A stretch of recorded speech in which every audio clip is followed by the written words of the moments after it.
अस्सलाम वालेकुम friends, welcome to my channel Shabnoor Ali. ये ज़री फैब्रिक है, आधा मीटर और 1.5 मीटर के करीब ये सैटिन सिल्क का फैब्रिक है, जिसको मैंने पहले 2 फोल्ड किया है, फिर एक कॉर्नर से उठाते हुए इसको ट्रायंगल बनाया है और फिर मैंने इसकी लेंथ यहाँ रखी हुई है। तो यहाँ से हमें गोल सर्कल कट करना है। तो कैसे करते हैं आइए देखते हैं। कमर पर जो हमें स्कर्ट के निशान लगाना है वो 8 इंच का होगा और फिर दोनों तरफ से 8-8 इंच लेंथ लेते हुए हमने ये गोल सर्कल बनाया हुआ है। इसको हम यहाँ से कट करेंगे। फिर आपको जितनी लंबाई लेनी है, ये मैंने 25 इंचेस ली हुई है। आपके बेबी के हिसाब से आप रख लीजिए। और फिर यहाँ पर एक्स्ट्रा ये है, ये फुल 25 है, लेकिन एक तरफ 2 जॉइंट कम पड़ रहे थे, तो मैं यहाँ पर 2 कली डालकर इसको बराबर कर लूँगी। और फिर इसके बाद ऊपर से इंच टेप रखेंगे और नीचे तक जहाँ तक आपकी 25-25 इंचेस तक की आती है, आप निशान लगाकर गोल कट करेंगे कुछ इस तरह से। तो जहाँ से हमने कमर का निशान लगाया हुआ है, वहाँ से हम इस तरह से कट कर देंगे। और फिर उसके बाद हम बॉटम के पास जाएंगे। ये हमारी अम्ब्रेला फ्रॉक का स्कर्ट होगा। तो जहाँ से हमने निशान लगाया हुआ है बढ़ा वाला, वहीं से हम इस तरह से इसको कट करेंगे। बहुत ही आसान तरीके से मैं अम्ब्रेला फ्रॉक की कटिंग और स्टिचिंग इसी वीडियो में आपके साथ शेयर करूंगी फ्रेंड्स। मैं आज अपनी बेबी के लिए बना रही थी तो सोचा आपके साथ भी शेयर कर ले। हाँ, मैं गार्डनिंग करती हूँ पर स्टिचिंग भी मेरा शौक़ है। अब जो फैब्रिक हमने कट करके निकाला हुआ है उसका कॉर्नर हम देखेंगे और यहाँ पर ये देखिए, हमें चौड़ाई की तरफ से वो चौड़ा वाला हिस्सा और जिधर से हमारा सीधा आता है वहाँ पर सीधा वाला कपड़ा रख देना है।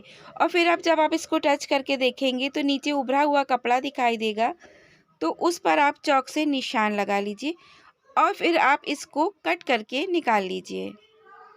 जिस तरीके से मैंने सेट किए हुए हैं उसी तरह से आप सीधे की तरफ से रखते हुए स्टिच कर दीजिए। अब हम जब इसको पलट कर देखेंगे तो कुछ इस तरह का ये फैब्रिक है। मैंने ऊपर से भी इसके जॉइंट पर सिलाई दे दी है। अब ये काफ़ी मज़बूती से स्कर्ट पार्ट तैयार हो गया है और हम इसको बॉडी पार्ट से जोड़ने के लिए यहाँ पर स्टिच करेंगे। और अभी हम इसके बॉडी पार्ट की नाप लेंगे। ये ज़री का कपड़ा बहुत ज़्यादा तो था नहीं, इस वजह से नापने में कोई दिक्कत नहीं है। जितना आपकी बेबी की फ़्रॉक हो उसको रखकर आप नाप निकाल सकते हैं, शोल्डर वगैरह नाप सकते हैं। तो मेजरमेंट लेने के लिए मैंने ये फ़्रॉक रखी हुई है। आप देखिए, लंबाई आपको सिर्फ 1 इंच एक्स्ट्रा करना है और बाकी आर्म होल से कंधे से लेकर कमर तक का 1 इंच का या 1.5 इंच का मार्जिन छोड़ते हुए आपको निशान मारना है और फिर उसको कट करना है। तो ये चोली का हिस्सा कुछ इस तरह से कट करके निकला हुआ है। अब हम इसमें नेक की नाप करेंगे और फिर उसको भी निकालेंगे। तो पहले हम इसको स्टिच कर लेते हैं। मेरा यही तरीका है कि मैं कट करती जाती हूँ और स्टिच करती जाती हूँ। इस तरह से मुझे कोई प्रॉब्लम नहीं होती है कटिंग करने में और स्टिचिंग करने में। मेरा काम भी बहुत जल्दी होता है। तो ये देखिए, आपको 2 इंच की चौड़ाई और 3 इंच की गहराई पर एक मैंने स्क्वायर बनाकर राउंड सर्कल कट किया है। इस तरह से गला तैयार हो गया है। और अब मैं शोल्डर पर इसके आर्म होल पर ये पट्टी ली हूँ। ये सेम कलर की है, सिल्क की मैंने नहीं लगाई है, कॉटन की लगाई है, ताकि ब्रोकेट फैब्रिक है वो थोड़ा सा भी चुभे ना। तो इस तरह से हमें सीधी तरफ रखते हुए थोड़ी थोड़ी से रिंकल्स देने हैं और इस सीधी पट्टी को हमें अटैच करना है आर्म होल से। तो ये सीधी पट्टी है, मैंने उसको डबल किया है। डबल करने के बाद देखिए, एक तरफ से जुड़ी हुई है तो वहाँ आपको धागे नहीं दिखाई देंगे। और फिर उसके बाद जो हमने चुन्नटें डाली हुई थी वहाँ पर स्टिच करने के बाद यहाँ नॉचेस लगाने हैं, यानी थोड़ा थोड़ा कट करना है। और फिर इस पट्टी को आपको अंदर की तरफ फोल्ड करना है और फिर ऊपर की तरफ से एक सिलाई लगाना है एक पैर की। जब ऊपर से आप एक सिलाई दे देंगे तो ये मजबूती के साथ बैठ जाएगी। शोल्डर जोड़ने के बाद ही मैंने ये पट्टी को लगाया हुआ था। अब आपको साइड की फिटिंग देना है, वो भी एक तरफ से हम देंगे इसको और एक तरफ से हम स्कर्ट को मोड़ने के बाद सिलाई करेंगे। तो हमें एक तरफ की फिटिंग जिस तरफ से आ रही है वन साइड, उस तरफ से आपको इस तरह से करना है और यहाँ पर स्टिच करना है।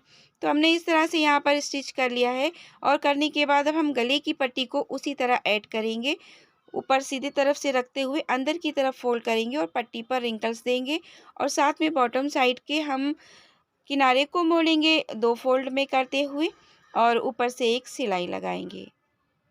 अब फ्रॉक की लूजिंग टाइट करने के लिए आप बेल्ट बना सकते हैं। कुछ इतनी चौड़ी और इतनी लंबी पट्टी निकाल लीजिए एक्स्ट्रा बचे हुए कपड़े से और फिर उसको 3 तरफ से सिल दीजिए।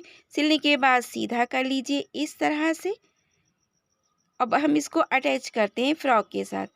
तो आपको पट्टी को अंदर की तरफ रखना है और इस तरह से और फिर इस पर सिलाई देना है कॉर्नर की साइड में। ये पट्टी अंदर की तरफ चली जाएगी, जब आप सीधा करेंगे तो ठीक आ जाएगी। फ्रॉक में मैंने अस्तर यूज़ नहीं किया है। हाँ, मैंने एक अलग से फ्रॉक रेडी की है जो पहनी जा सकती है और वेस्ट पर और नीचे बॉटम पर आप लेस यूज़ कर सकते हैं खूबसूरत सी। इससे वज़नदार हो जाएगी फ्रॉक, आपकी अम्ब्रेला फ्रॉक। अब एक थोड़ी सी बड़ी पट्टी मैंने और ली थी, चौड़ाई जितनी आपको फ्लावर की रखनी हो, और फिर सुई से उसको बखिया देते हुए मैंने सीधा किया है और दूसरे भी मैंने इसी तरह से छोटा फ्लावर बनाया है। और बनाने के बाद जब हमने धागे को खींचा तो इस तरह से फ्लावर बनकर तैयार है। तो आप बना सकते हैं अपनी बेबी के लिए फ्रॉक। वीडियो अच्छा लगा हो तो लाइक, शेयर एंड कमेंट। अल्लाह हाफिज़।